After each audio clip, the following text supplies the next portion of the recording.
Did you know that getting a massage after surgery could be one of the most effective things you can do to decrease swelling, decrease pain, and improve your recovery?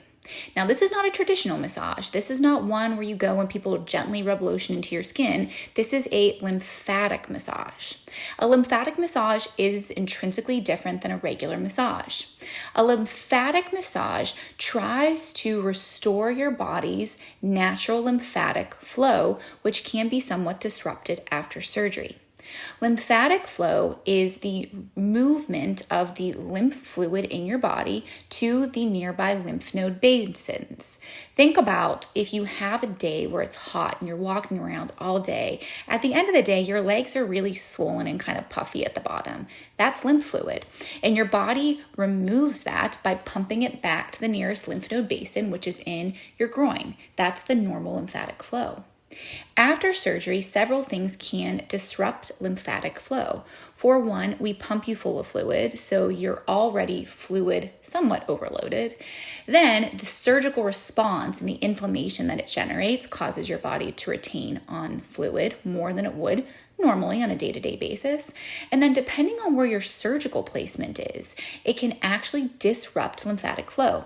This is pertinent for me and my patients when I do abdominally based breast reconstruction. When I do an incision across the lower abdomen, it disrupts the lymphatic flow that typically would go from the upper abdomen into the groin. Now it has to figure out a new place to go. And while it's figuring out where it should go, sometimes that lymph fluid just stays there and it can get stagnant. Now, why do we care? Well, it's not really comfortable to be swelling after surgery. And if you're really swollen after surgery, it can actually impair your body's ability to heal wounds. It can also be somewhat painful.